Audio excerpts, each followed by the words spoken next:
दोस्तों, बिहार के काराकाट लोकसभा जो सीट है इस समय सबसे ज़्यादा जो है हॉट सीट और हाईलाइटेड सीट बन गई है। और हॉट सीट बनने का वजह है दोस्तों कि जो काराकाट लोकसभा सीट है वहां से लड़ रहे हैं भोजपुरी सिनेमा जगत के जाने माने सुपरस्टार, पावर स्टार से मशहूर पवन सिंह। पवन सिंह आपको बता दूं कि निर्दलीय नामांकन काराकाट लोकसभा सीट से किए हैं और उनके प्रतिद्वंदी के रूप में उनके सामने खड़े हैं एनडीए की तरफ से उपेंद्र कुशवाहा है, जो कि एक बहुत बड़े राजनीति में बड़ा नाम है। दूसरी तरफ से इंडिया अलायंस की तरफ से जो काराकाट लोकसभा की सीट है वो जो है सीपीआई-एमएल के खाते में गई है और राजा राम सिंह कुशवाहा को यहाँ पर इंडिया अलायंस ने भरोसा जताया है। और ये कहा जा रहा है कि चाहे उपेंद्र कुशवाहा हो या फिर राजा राम सिंह कुशवाहा हो, इन दोनों लोगों को जो पवन सिंह है वो मात देंगे, क्योंकि जिस तरीके से जो पवन सिंह है वो रैलियों नामांकन किया और नामांकन में जिस तरीके से लोगों का हुजूम उमड़ा, ये संकेत इसी बात का था कि जो पवन सिंह है वहां से चुनाव निकालते हुए नजर आ रहे हैं। लेकिन देखिए इस वक्त की सबसे बड़ी अपडेट ये है कि देखिए जो पवन सिंह है या फिर जो उपेंद्र कुशवाहा है या फिर राजा राम सिंह कुशवाहा हैं, इन तीनों लोगों को जो काराकाट लोकसभा सीट है वहां पर एक ऐसा थर्ड फ्रंट बन रहा है जो इन तीनों लोगों को काफी हद तक जो है मात देने का काम करेगा। और वो कैसे, तो दोस्तों आपको बताऊं कि देखिए एनडीए भी लड़ रहा है, इंडिया अलायंस भी लड़ रहा है और पवन सिंह भी निर्दलीय लड़ रहे हैं। लेकिन इसके अलावा आपको बता दूं कि बहुजन समाज पार्टी और चंद्रशेखर आजाद की पार्टी आजाद समाज पार्टी भी काराकाट लोकसभा सीट से चुनाव लड़ रही है। और ऐसे में दोस्तों ये कहा जा रहा है कि अगर जो बहुजन समाज पार्टी के प्रत्याशी हैं जिनका नाम धीरज कुमार सिंह भानजी है, जो कि प्रदेश महासचिव भी बहुजन समाज पार्टी के बिहार के रह चुके हैं, ये और आजाद समाज पार्टी से जो उम्मीदवार खड़े हैं मिथिलेश कुमार सिंह जी, ये दोनों लोग जो है अलग अलग अपने अपने पार्टी के सिंबल पर चुनाव लड़ रहे हैं। लेकिन ये कहा जा रहा है दोनों लोगों के बारे में कि ये लोग जिस तरीके से अलग अलग चुनाव लड़ रहे हैं तो ये लोग जीत की फतह जो है नहीं फहरा सकते हैं, क्योंकि जो बहुजन समाज पार्टी के वोटर्स हैं और जो आज़ाद समाज पार्टी के कोर वोटर्स हैं वो लगभग लगभग एक ही हैं। तो ऐसे में दोस्तों अगर ये दोनों लोग डिवाइड होकर यहाँ पर लड़ते हैं, वैसे तो ये लोग हर जगह जो है आज़ाद समाज पार्टी और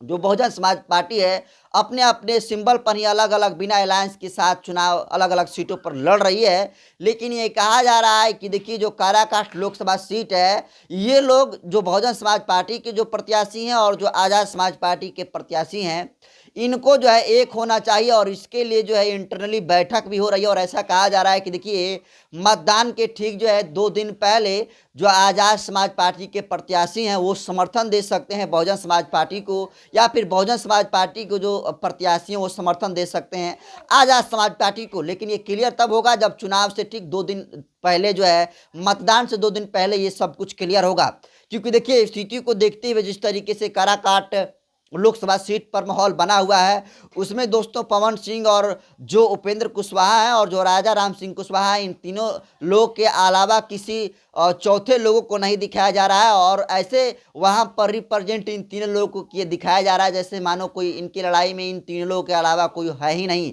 लेकिन इनको टक्कर देने वाले बहुजन समाज पार्टी के जो प्रत्याशी हैं धीरज कुमार सिंह, जो कि आपको बता दूं कि पवन सिंह जिस जात से बिलोंग करते हैं राजपूत जाति, उसी जाति से बिलोंग करते हैं बहुजन समाज पार्टी के प्रत्याशी धीरज कुमार सिंह। और ये कहा जा रहा है कि काफी हद तक ये पवन सिंह के वोटर को अपने तरफ अट्रैक्ट करेंगे। और दूसरी तरफ में जो मिथिलेश कुमार सिंह आजाद समाज पार्टी के तरफ से चुनाव लड़ रही है, बताया जा रहा है कि ये वो जो है ओबीसी का वोट अपनी तरफ काफी खींचेंगे, क्योंकि चाहे उपेंद्र कुशवाहा हो या फिर राजा राम सिंह कुशवाहा हो, ये लोग ओबीसी के वोटर के दम पर ही काराकाट लोकसभा सीट पर चुनाव लड़ रहे हैं। और जो पवन सिंह है वहां पर राजपूतों की बहुल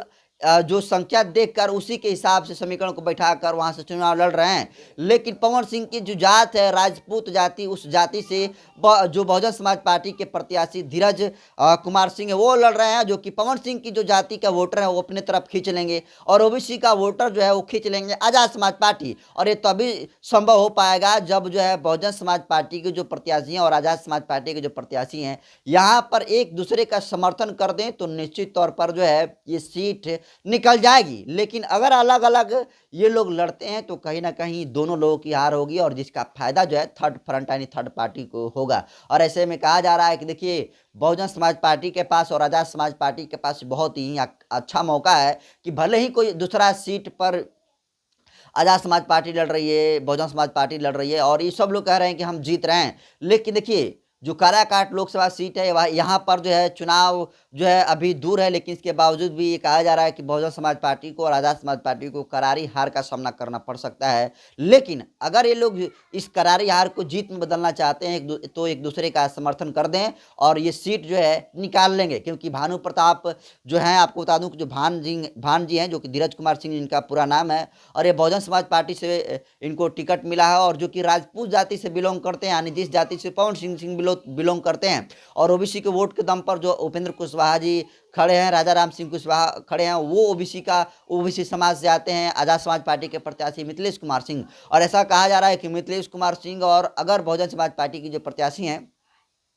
धीरज कुमार सिंह, एक दूसरे का ये लोग समर्थन कर देते हैं तो निश्चित तौर पर ये जो काराकाट लोकसभा सीट है ये निकल जाएगी और एक बहुत बड़ा मैसेज पूरे देश में जाएगा। और पावर स्टार से मशहूर पवन सिंह हो या फिर उपेंद्र कुशवाहा या फिर राजा राम सिंह कुशवाहा, इन तीनों लोगों को हार की मुंह खानी पड़ेगी। लेकिन ये तभी संभव हो पाएगा जब जो है आज़ाद समाज पार्टी और बहुजन समाज पार्टी के जो प्रत्याशी एक दूसरे का समर्थन कर दें। फिलहाल Karakat Lok Sabha seat hot seat बना हुआ है और वहाँ पर 3 लोगों को ही दिखाया जा रहा है और बहुजन समाज पार्टी के जो प्रत्याशी हैं, आज़ाद समाज पार्टी के प्रत्याशी हैं, इनको नज़रअंदाज किया जा रहा है। इसको आप कैसे देखते हैं और क्या आपको लगता है कि अगर दोनों लोग एक साथ मिलकर चुनाव लड़ते हैं तो क्या आपको लगता है कि एनडीए और इंडिया के अलावा पवन सिंह को मात दे देंगे? इसको कैसे देखते हैं कमेंट कर दीजिए। वीडियो जनता खबर के यूट्यूब चैनल पर देख रहे हैं तो चैनल को सब्सक्राइब कर लीजिए, फेसबुक पेज पर देख रहे हैं तो पेज को फॉलो कर लीजिए। बाकी मैं नरेंद्र बसंत हूँ, कैमरे पर साथी हैं हरिंदर बसंत जी। बहुत बहुत धन्यवाद।